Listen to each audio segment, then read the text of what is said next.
una relación diferente estímulo-respuesta. Cuando yo pienso en dinero, ahora la respuesta, es decir, la experiencia descendente, es que yo lo considero sencillo. ¿Sí me siguen? Sí. Bueno, después de diferentes pautas o de las pautas que yo pudiera ejecutar. No es que solo ocurra desde la parte mental, porque a veces no nos da, el mismo Ellis lo establece y dice, si las personas fuéramos 100% racionales como estos cuates del Vulcano, ¿se acuerdan del...? Sí, el Doctor Spock. Doctor Spock, de Viaje a las Estrellas, ¿no? De la serie. Que no tenía casi no, mira, exacto. No sufría por sentimientos porque era muy racional. Porque era totalmente racional. Hay que ser así. Y en lo racional estaba lo lógico, y en lo lógico estaba lo efectivo, porque provenía de un proceso de valoración y evaluación. Pero nosotros no, nosotros somos seres muy emocionales, no somos vulcanos, y por eso requerimos condicionar nuestras respuestas emocionales y corporales hacia lo que queremos. Si fuéramos racionales, digamos, mañana me levanto a las 5 porque eso es bueno para mi salud, y entonces lo voy a implementar en mi vida, y no habría problema. No habría conflicto en la vida, pero no vivimos así. Generamos las experiencias a partir de lo racional, lo emocional y lo comportamental. Y precisamente lo emocional y lo comportamental es lo que requiere estar condicionado a responder como yo quiero. Es la parte más lenta que tenemos de la experiencia del cuerpo. Y es la parte que requiere ser entrenada, regulada, dirigida, gobernada. ¿Sí me siguen? Sí.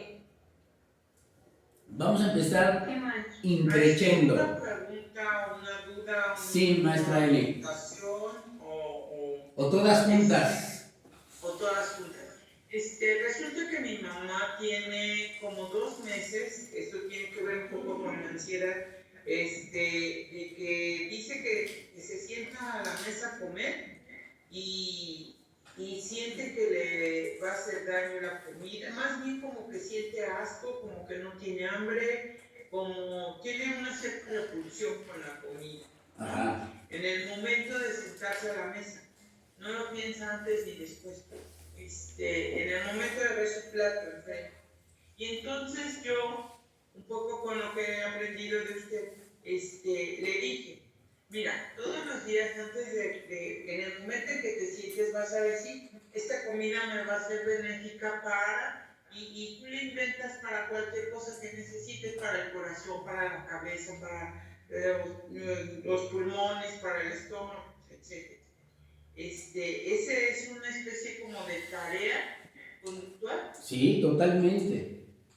Totalmente, digo, aunque la temporalidad es continua, cuando dices todos los días, es una temporalidad de continuidad, pero es la asignación de una tarea. Vas a decir esto, es decir, lo que está haciendo esa tarea eventualmente es darle un sentido al comer, un sentido al que tenía. Exactamente, al malestar o a la repulsión le está dando un sentido diferente. Es decir, es capaz de poder regular la experiencia de su cuerpo a la respuesta a la comida. Cuando dice, esta comida me va a servir para la vista, para ver mejor. Lo que está haciendo es darle un sentido. Ahora tú no le dices, le estás dando un sentido, sino le dices, tú vas a decir esto. Y con el transcurso de los días de hacerlo, de implementarlo, va teniendo esta asociación. Va generando esta asociación. Y dice que ayer la vi porque fue su cumpleaños, y le dije, ¿cómo te has sentido? Dice, ¿vieras que ya no me das con la comida? Sí, pues bueno, por lo menos algo era servir, ¿no? De mucho, porque imagínense, yo creo, y esa es mi creencia, que es uno de los placeres más maravillosos que tenemos, ¿no? La comida. El segundo. Exacto, ¿no? Uno de los que tenemos. Entonces, imagínense que tengamos esa relación de rechazo, de repulsión, es complejo, ¿no? Es complejo, como serían esta parte las alteraciones alimenticias o los trastornos alimenticios, genera una relación muy compleja con un elemento que está basado precisamente en esa parte de lo placentero. Entonces, si vamos en esta perspectiva de lo conductual, Gracias. Sí, maestro. requerimos nosotros Sí. hacer o tener una flexibilidad para conectar con una mente práctica de terapeuta, una mente práctica que nos permita cómo bajo un aprendizaje a la acción. O un desaprendizaje. Básicamente, lo que estamos diciendo es esto, profesor. Un pensamiento da lugar a una acción, pero también una acción da lugar a que se modifique el pensamiento. Así es. Esa es la reciprocidad que tenemos en nuestro cerebro, dependiendo desde dónde lo queramos ver. Claro. Desde el pensamiento a la acción, ya sea positiva o negativa, o desde la acción a que modifique el pensamiento. Sí, totalmente, Carlos. Creo que esa, como dices, ¿no? Esa relación que existe para generar un aprendizaje, provenga del pensamiento o provenga de la acción, pues lo que hace es amplificar nuestro espectro de posibilidades para generar precisamente un aprendizaje, o como bien decía Luis, o desaprender algo, o reaprender algo, ¿no? Entonces, nuestra mente práctica como terapeutas en este momento va a requerir pues, precisamente, exacto, de esa parte de creatividad, innovación, permitirnos experimentar. Entonces, a ver, les voy a ir dando aprendizajes y ustedes van haciendo sugerencias de conductas que refuercen estos aprendizajes. ¿Sí me siguen? Sí. Sí, maestro. Excelente. Entonces, a ver, el aprendizaje o aprender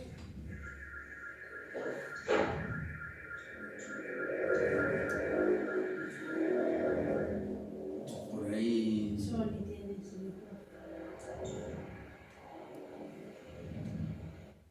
Ahí está.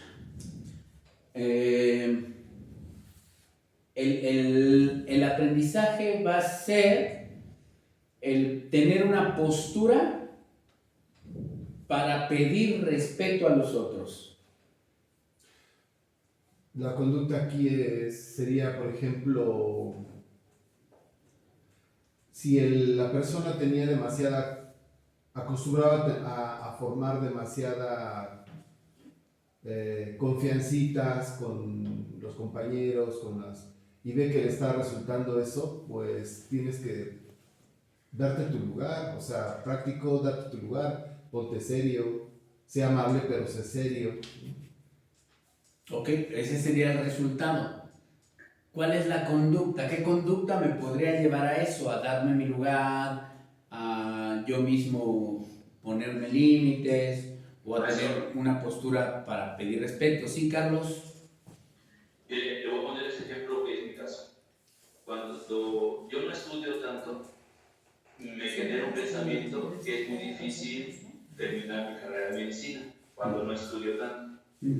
Cuando hay semanas que estudio mucho, me genera el pensamiento de que es muy fácil terminar la carrera de medicina, pero tengo una acción, estoy estudiando mucho y entonces mi pensamiento cambia. Pero cuando dejo de hacerlo, por cuestiones de trabajo, lo que sea, me viene el pensamiento de que va a ser muy difícil terminar. Entonces aquí, cuando hago la acción, mi pensamiento cambia.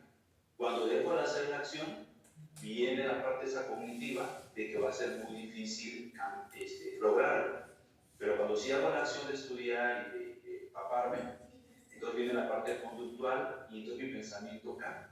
Claro, aquí la tarea, yo como terapeuta, digamos, si estuviéramos conversando de eso o hablando de eso, yo te preguntaría, Carlos, ¿qué es mucho y qué es poco?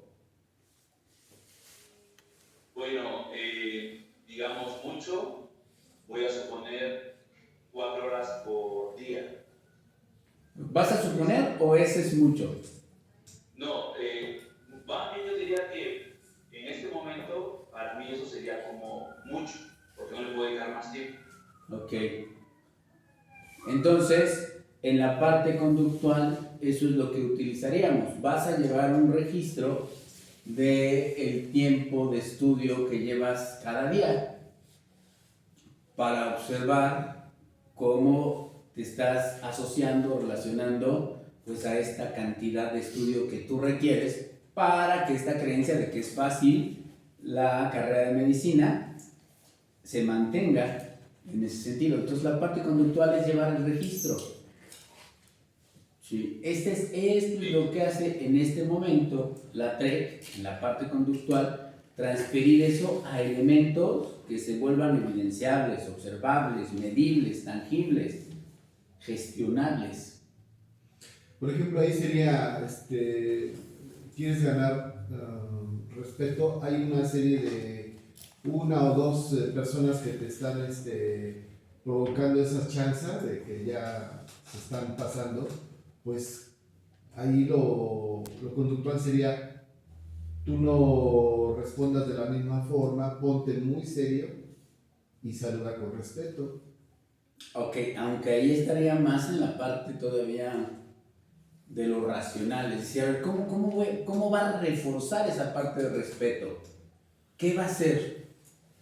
Respetándose a él mismo. Sí, Si claro. yo me hablo de tonto, soy un tonto, a ver, desde ahí voy a empezar a respetarme y por lo tanto voy a respetar a los demás. Ok, ¿qué va a hacer? ¿Qué va a hacer Judy? Pues eso, respetar a las personas, no decirles a lo mejor si se lleva con ellas o algo, desde ahí. No es una tarea, es una conducta. ¿Qué va a hacer?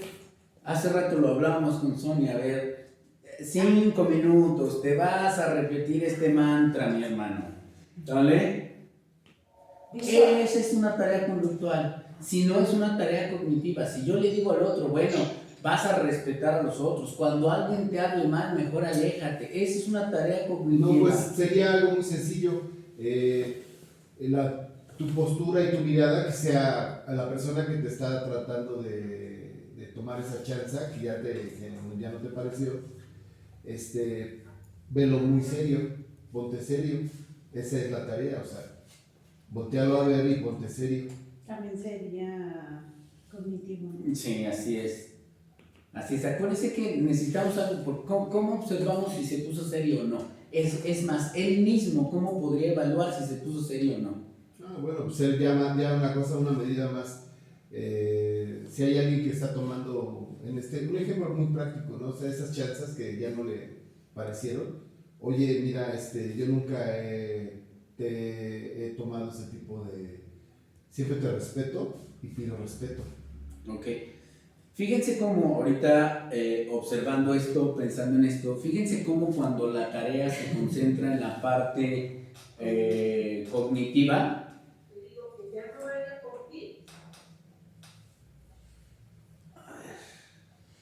ya no vayan por no sé quién. Ahí está.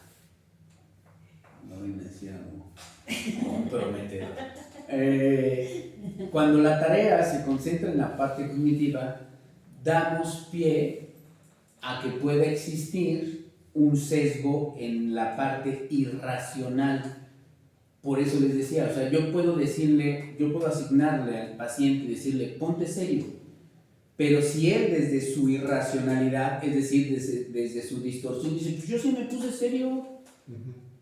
Pero si distorsionadamente él está interpretando la seriedad en una forma en la que no lo es, difícilmente él mismo lo va a poder ver.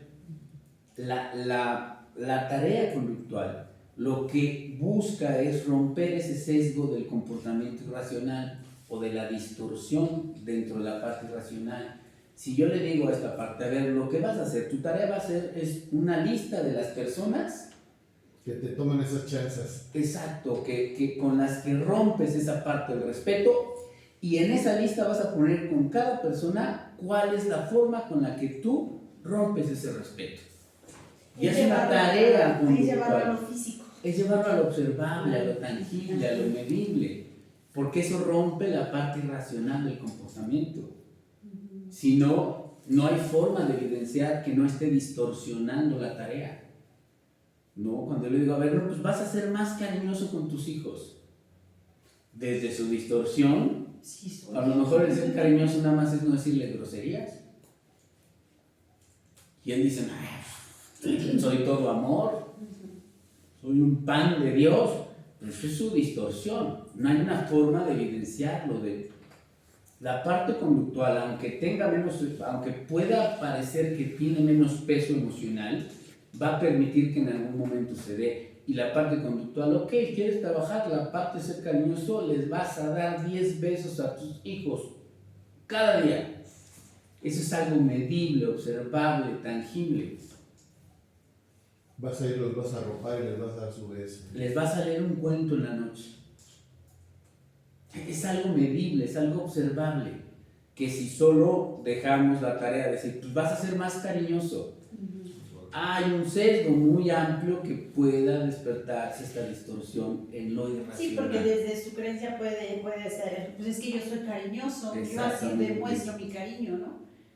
De darles una palmadita a una niña. Sí. Una patadita. ¿Sale? Ajá. Ahora. Alguien así dice, Sí, oye, no le totalmente. des, ¿por qué no patas? No, es un cariñito. Así de, ¿no? Para ellos sí es un cariño, fíjate. Sí, y las formas, ¿no? Yo atendía una paciente que así era, ¿no? Tenía un niño de como 5 meses más o menos, ¿no? Y le decía cabroncito, pendejito, putito, y esa era su forma de ser cariñosa, las palabras en diminutivo. Ahí está muy grave porque sale al mundo real y esas palabras se usan para ofender muchas veces. Totalmente. Es más, imagínate que el niño termina definiendo su identidad así. Es decir, inconscientemente él termina diciendo yo soy el cabroncito, el putito, el pendejito, Se hace putito, el güeycito, sí. Pero desde la parte distorsionada del comportamiento irracional, para ella era una forma amorosa de tratar a su hijo. Y no lo ve, y entonces si yo solo le asigno la tarea de decir, no, háblale bonito, háblale con amor. Entonces no hay forma de que ella pueda evidenciar o darse cuenta de cómo está generando ese movimiento hacia el aprendizaje. Es la parte que busca lo conductual, que se vuelva bien claro lo que estamos haciendo y para qué lo estamos haciendo. ¿Sí? A ver, siguiente aprendizaje. Requiero más ideas frescas, o sea, así ustedes suéltenlas. Lo que puede pasar es que digamos, bueno, ¿eso cómo se relaciona? Y ya lo vamos viendo. A ver, pon otro ejemplo. Aprender a aceptarme. ¿Vale? Bueno, todavía más preciso.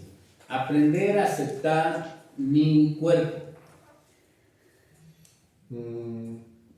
Tareas, comportamientos. Vete a un espejo y enamórate de esa persona. Ok. Lo que decía, ve al espejo y repítete lo bonito que tienes, ¿no? Ok. ¿Algo más? Sí, Sonia. Yo,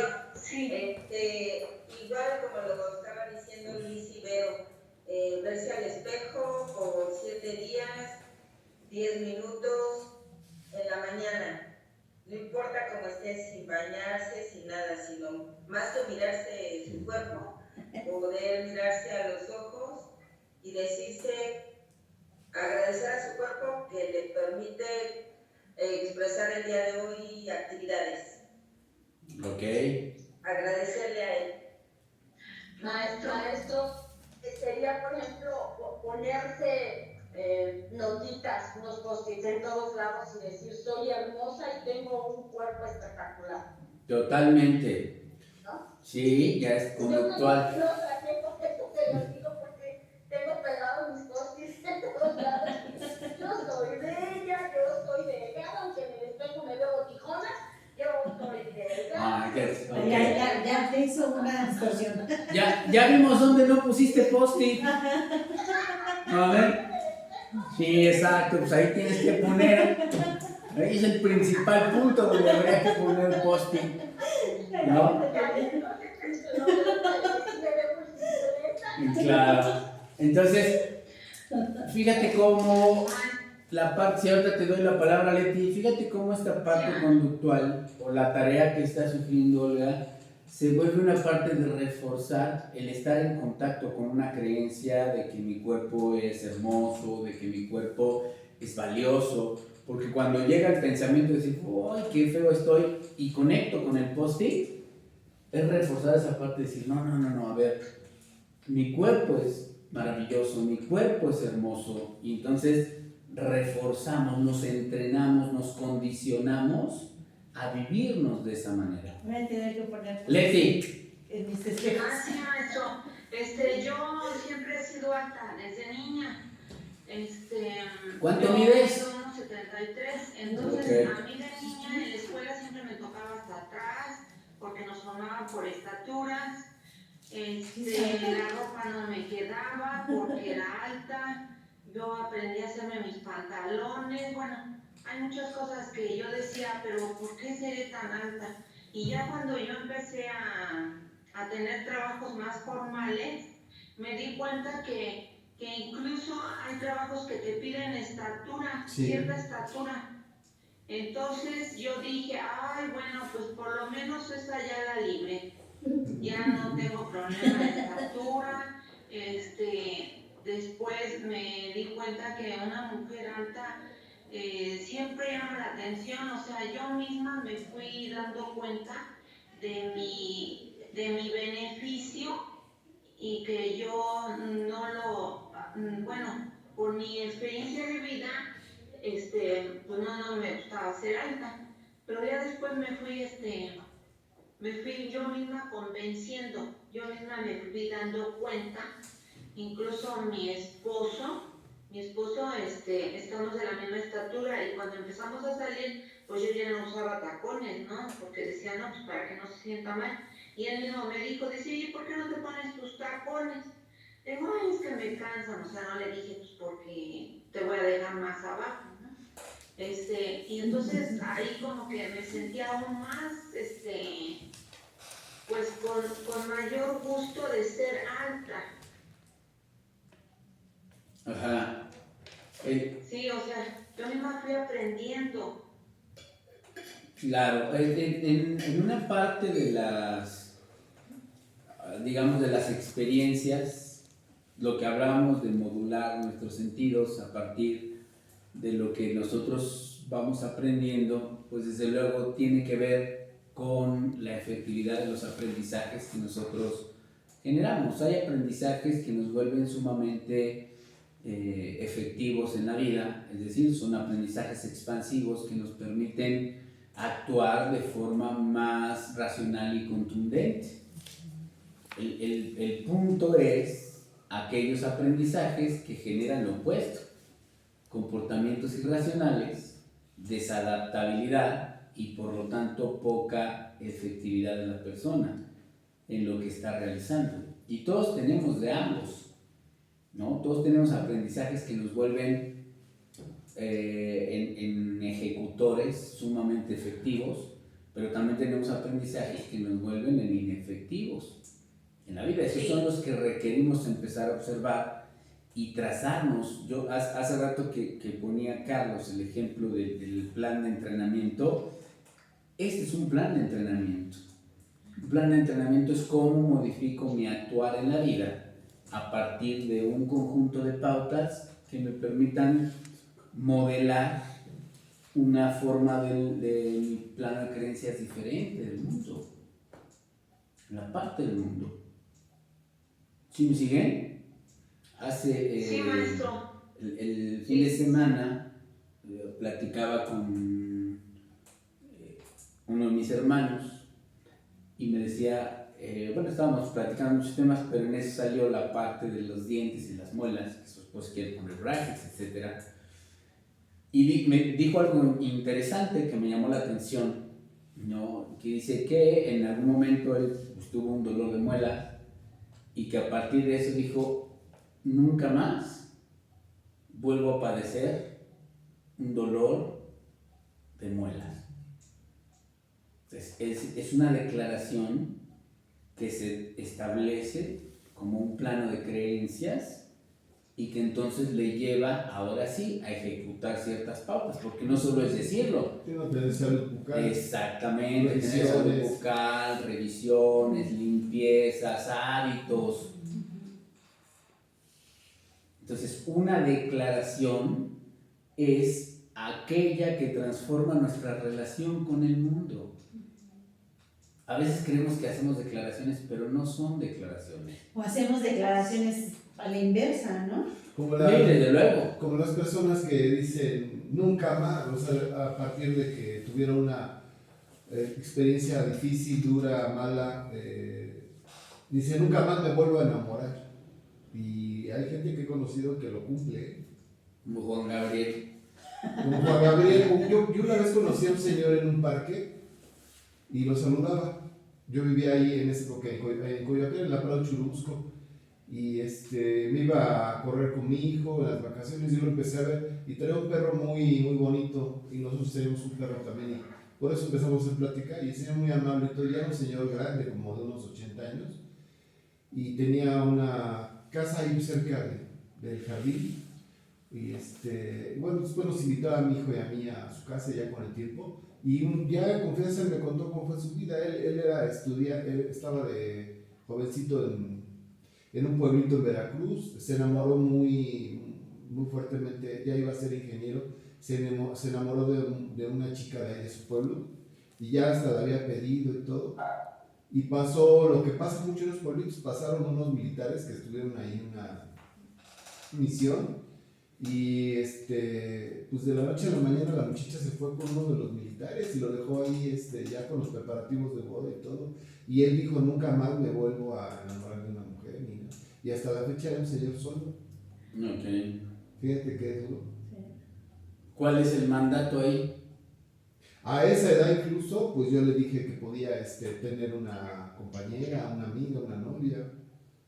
Yo le comenté, pero pues ya después ya no lo vi, incluso después me cambié, pero hay gente que lo lleva, pero Sí, a la desde práctica. luego. Por eso se llaman declaraciones, porque modifican nuestra relación con el mundo. Y como decía Vero, a veces hay declaraciones que se vuelven sumamente expansivas y, como el ejemplo que dices, Luis, declaraciones que se vuelven sumamente limitantes, que se vuelve en la parte no consciente, pues dentro de las distorsiones es una totalidad.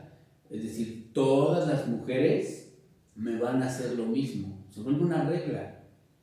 Y si yo no desafío esa regla, se vuelve mi realidad. Y entonces genero un mecanismo. ¿Cuál es el mecanismo de este hombre? Evitativo. Ok, pudiera ser evitativo. ¿Cuál más? De bloqueo. Se bloquea el amor también. Ahí están los mecanismos De defensa. de defensa. De resistencia también, ¿no? Ok, De podría ser sensibilización. de sensibilización, como bloqueo. ¿Se fijan? Pueden ser muchas posibilidades de Anulación. procesos de ajuste, de anulación. Por eso se vuelve interesante cuál es el que se ha instalado en el comportamiento de la persona, es decir, ¿para qué le sirve? Porque Oye, eso es lo que me permite observar El precisamente. bloqueo este mecanismo. totalmente se bloqueó a cualquier posibilidad, ¿no? Sí, desde luego. Por eso se llama bloqueo el no sentirlo, el no contactar, el no permitirse. Pero son sumamente intensos, el ya no permitirse de toda la vida, porque por lo que comenta era muy joven, ¿no? Cuando le pasó esto y... Jovencito. Ajá. ¿Sí? Y ya está. Imagínense el dolor Que sintió eso. que sintió para generar un mecanismo Y que le quedó por que siempre. todavía lo acompaña. Bueno, que Un todavía mecanismo en por la siempre vida. es mucho. Que lo acompaña, ¿no? O que lo acompañó hasta ese momento en el que Exacto. conversó con ustedes. Ajá. Imagínense, estos mecanismos pueden vivir toda nuestra vida con nosotros. Y cómo no se permite, no se da la oportunidad de trabajarlos, ¿no? De Claro. decir que más allá de lo que está en nuestra cabeza. Pero gracias a Dios los conoció a ustedes, entonces a ver qué tarea le sugerirían a este hombre. Tareas, conductas, pautas, acciones. Ve a un club donde hay, de hecho ahí en esa colonia había un club de la tercera edad y hacían socialización con señoras y amigos. Esa es una tarea muy precisa. Asiste a un club a ver qué sientes, a ver qué pasa por tu mente. Pero ya la tarea se asignó de ir a un club. ¿Te Como doy? paciente. Sí, así es, como paciente. Sí. Ahora es importante lo que hablábamos en esta parte con Sonia de limitarlo. A ver, en el transcurso de esta semana, es decir, le ponemos tiempo, le ponemos forma. Sí. Pues si yo le digo, ve a un club, pues digo, a ver, en el transcurso de esta semana vas a ir a un club. Sí, es importante que se le ponga Periodicidad, una periodicidad para que él lo aterrice ya. sí. Sí, y para que pueda ser medible, observable. Sí, porque a lo mejor dentro de esa resistencia que tiene tan arraigada de que todas las mujeres tal vez lo van a lastimar, puede hacer esa pausa de te pongo 4 días a la semana y de esos 4 a lo mejor nada más va 2, ¿no? Y ya se va dando cuenta de, ay, es que nada más pude 2, ¿no? Y ir como haciendo esa medición de qué más puedes hacer. Y la idea es que se va sintiendo, se va escuchando, se va mirando. Que ese es el proceso de acompañamiento. ¿Qué más? ¿Qué otras conductas? Una pregunta. Sí. Yo ahí con el relato que hizo Luis, yo no noté que eso le causara perturbación ni que lo quisiera modificar. No, porque no es una plática Sí, contigo, ¿no? fue Sí, una no, plática, no, pero él no no. tenía ganas ni de ir a un club ni de conocer a nadie. Él ya tenía su creencia así metida en la cabeza y por qué yo tendría que modificarse. Bueno, no tú, pero el terapeuta como ejemplo. Fue un poco ejemplo. Es que, sí, exacto. Y entonces, una aportación, me han contado, yo no sé de eso, en el Hotel Sierra Nevada que está en la Mario Colini Periférico, los jueves en la tarde hay un club de viudas, solteros y divorciados, algo así se llama, y es una reunión para ir a bailar, tomar la copa y conocer a alguien. Sí, sí existe. Yo no he.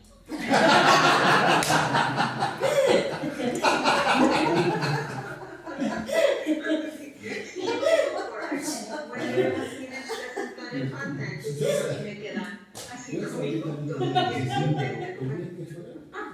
Sí. Porque me han contado. En verdad que no nos interesa, pero ¿cuál dices que es la dirección, Eli? A ustedes no se lo doy ni siquiera. ¿Enfrente de dónde? Sí, ya, digo.